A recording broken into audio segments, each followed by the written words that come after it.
Yo estaba ahí, parada frente al juez, con las manos temblando y el corazón a punto de estallar. Mi suegra me miraba con esos ojos llenos de desprecio, como si yo fuera la peor basura del mundo. Su abogado acababa de presentar un documento que, según él, demostraba que yo había manipulado a mi esposo en sus últimos días de vida. La sala entera me observaba como si ya hubieran decidido que yo era culpable. Mi abogado intentaba hablar, pero el juez lo interrumpió. Señora, ¿tiene algo que decir en su defensa? Me quedé en silencio, porque sí tenía algo que ninguno de ellos esperaba. Metí la mano en mi bolso y saqué mi teléfono. Sí, su señoría, tengo una llamada. El juez frunció el ceño. ¿Una llamada? La última llamada que recibí de mi esposo, dije, y mi voz se quebró, 3 horas antes de morir. El silencio que siguió fue tan pesado que podía sentirlo aplastándome el pecho. Mi suegra se puso pálida. El abogado de ellos dejó de sonreír. Y yo, por primera vez en meses, sentí que tenía el control. Presioné play, y lo que se escuchó en esa sala cambió todo, absolutamente todo. Si quieres saber cómo terminó esta batalla, suscríbete al canal, porque esta historia apenas comienza. Mi nombre es Elena, tengo 63 años, y durante 32 años fui la esposa de Roberto Mendoza, un hombre que construyó un imperio desde cero. Cuando lo conocí, él vendía repuestos de autos en un taller pequeño. Yo trabajaba como secretaria en una oficina cercana. Nos enamoramos rápido.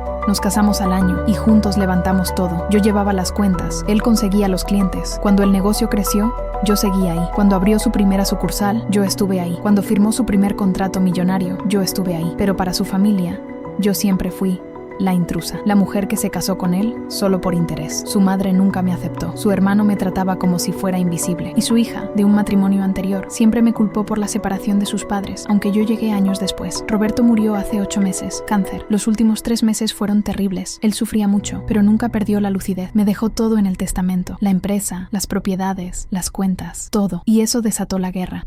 Su familia presentó una demanda alegando que yo lo manipulé, que él no estaba en sus cabales, que el testamento era inválido, y así terminamos en ese tribunal, con todo el mundo mirándome como si yo fuera una criminal. ¿Desde qué ciudad me estás viendo? Te leo en los comentarios. El día que comenzó todo, yo estaba en la cocina preparando el almuerzo. Habían pasado 2 semanas desde el funeral. La casa se sentía vacía, enorme, fría. Yo todavía no procesaba que Roberto ya no estaba. Cada mañana me despertaba esperando verlo en la cama a mi lado. Cada noche lloraba hasta quedarme dormida. Esa tarde sonó el timbre. Abrí la puerta y me encontré con un hombre de traje oscuro. Me extendió un sobre manila. Señora Mendoza, ha sido notificada. No entendí de inmediato. Abrí el sobre con manos temblorosas. Era una demanda. La familia de Roberto estaba impugnando el testamento. Decían que yo había ejercido influencia indebida sobre él, que él estaba medicado, confundido, vulnerable, que yo aproveché su estado para quedarme con todo. Sentí que el piso se movía bajo mis pies. Me senté en el sofá porque las piernas no me sostenían. Leí el documento completo. Había declaraciones de enfermeras que supuestamente me vieron presionándolo. Había correos electrónicos entre Roberto y su contador que, según ellos, mostraban que yo controlaba todo. Había hasta un informe psicológico de un doctor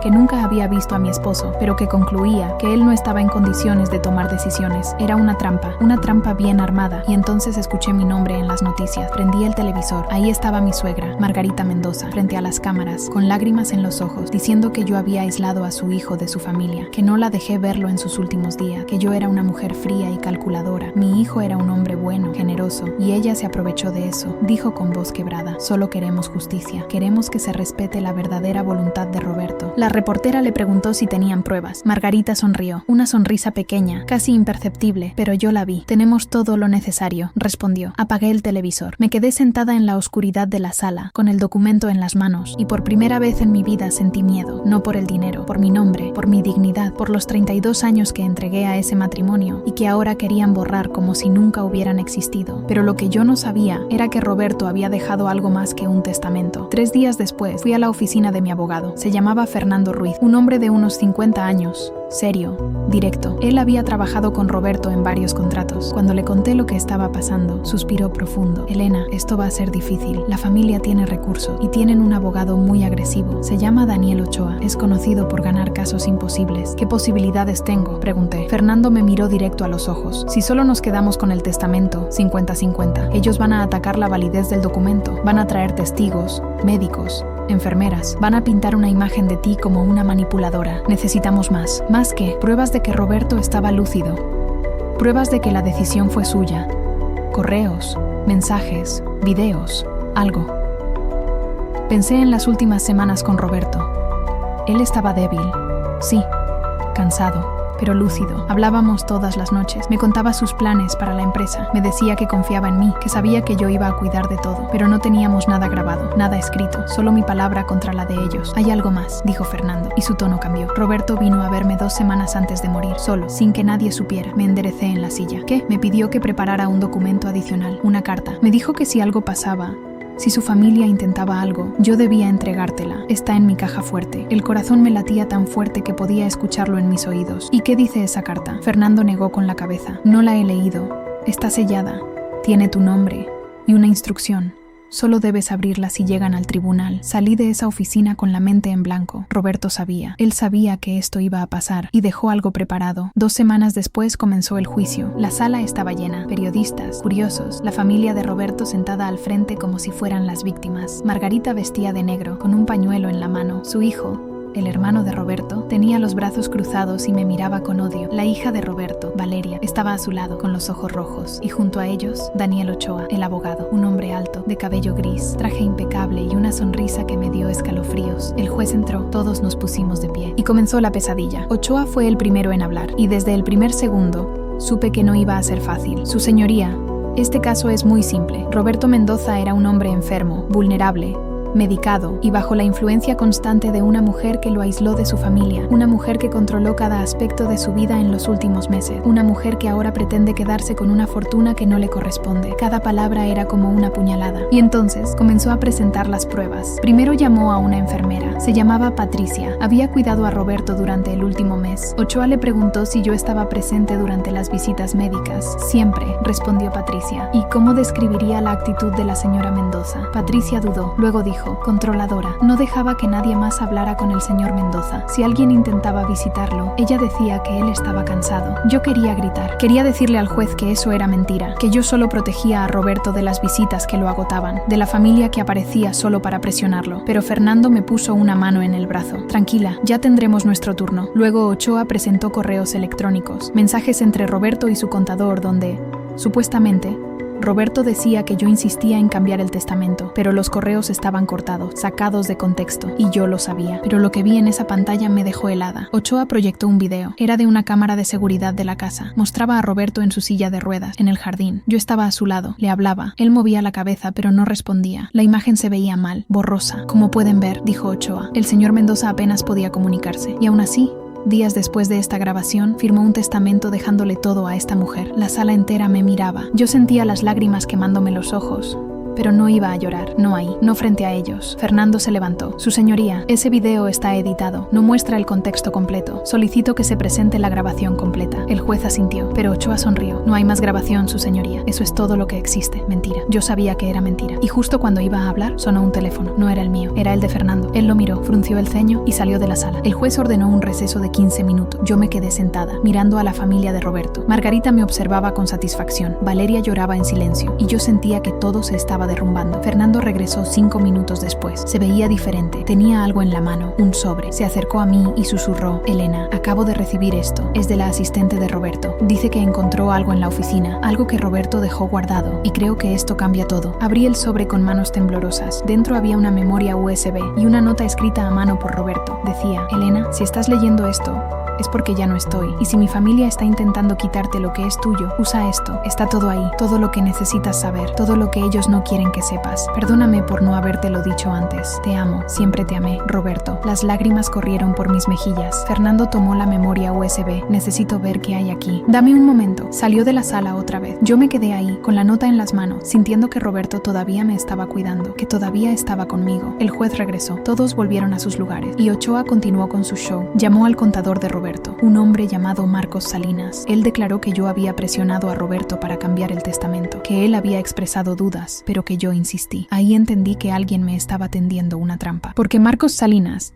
había sido despedido por Roberto 3 meses antes de su muerte, por robo, por desvío de fondos, y ahora estaba ahí, declarando contra mí. Fernando se levantó. Su señoría, el señor Salinas fue despedido por el señor Mendoza por malversación. Tengo los documentos que lo prueban. Ochoa se puso de pie. Eso es irrelevante, su señoría. Estamos hablando de lo que el señor Salinas presenció antes de su despido. El juez miró a Fernando. Tiene pruebas de que el testimonio del señor Salinas es falso. Fernando dudó, y yo supe que estábamos perdiendo. Ochoa sonrió de nuevo, esa sonrisa que ya me enfermaba, y entonces Fernando regresó con la computadora computadora. Se acercó al juez. Su señoría, solicito permiso para presentar nueva evidencia. El juez frunció el ceño. ¿Qué tipo de evidencia? Un video dejado por el señor Roberto Mendoza, con fecha de 2 días antes de su muerte. La sala entera se quedó en silencio. Ochoa se puso de pie rápidamente. Su señoría, esto es irregular. No podemos aceptar evidencia que no fue presentada previamente. Fue encontrada hoy, dijo Fernando, por la asistente del señor Mendoza, y es fundamental para este caso. El juez pensó por un momento, luego asintió. Proyecte el video. Fernando conectó la computadora. La pantalla grande se encendió, y ahí estaba Roberto, sentado en su oficina, delgado, cansado, pero con los ojos claros, lúcidos. Comenzó a hablar. Mi nombre es Roberto Mendoza. Hoy es 14 de marzo. Estoy grabando esto porque sé que mi familia va a intentar quitarle todo a Elena cuando yo muera, y quiero dejar claro, frente a cualquier juez, frente a cualquier persona, que cada decisión que tomé fue mía. Elena no me manipuló. Elena no me presionó. Elena estuvo conmigo 32 años. Me apoyó cuando no tenía nada. Me cuidó cuando estaba enfermo. Y es la única persona en este mundo en la que confío completamente. Mi suegra se puso pálida. Roberto continuó. Mi madre nunca la aceptó.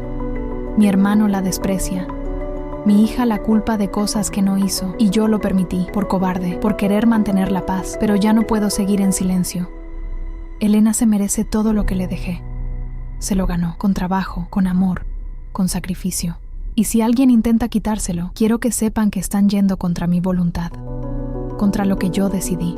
Con mente clara, con corazón tranquilo. La sala estaba en completo silencio. Yo lloraba, no podía parar. Roberto me miró directo a la cámara. Elena, sé que esto va a ser difícil, sé que te van a atacar, pero no te rindas. Tú eres más fuerte de lo que crees, y yo siempre voy a estar contigo, siempre. El video terminó. El juez miraba la pantalla. Ochoa estaba pálido. Margarita tenía las manos sobre la boca. Valeria lloraba, y yo sentía que finalmente podía respirar. Pero entonces, Ochoa se recuperó. Se puso de pie y dijo, Su señoría, este video no prueba nada. El señor Mendoza claramente estaba bajo medicación. Su discurso es lento, su apariencia es débil. Esto solo confirma lo que hemos dicho, que no estaba en condiciones de tomar decisiones. No podía creerlo. Acababan de ver a Roberto hablando con claridad, con coherencia, y aún así intentaban torcer la verdad. Fernando se levantó. Su señoría, solicito que se traiga al médico tratante del señor Mendoza. El doctor Ramírez puede confirmar que Roberto estaba lúcido hasta sus últimos días. El juez asintió. Que se cite al doctor Ramírez para la próxima audiencia. Ochoa sonrió, y yo supe que algo malo venía. No será necesario, su señoría. Yo tengo al doctor Ramírez como testigo, y él declarará a nuestro favor. Minutos después, el doctor Ramírez entró a la sala. Lo conocía. Había estado en la casa varias veces. Era un hombre mayor, de unos 70 años, con barba blanca y voz tranquila. Ochoa lo llamó al estrado. Doctor Ramírez, usted trató al señor Roberto Mendoza durante sus últimos meses de vida, ¿correcto? Así es. ¿Puede describir su estado mental? El doctor dudó, miró hacia mí, luego respondió. El señor Mendoza estaba bajo tratamiento con opioides para el dolor. Es común que estos medicamentos afecten la claridad mental. Pueden causar confusión,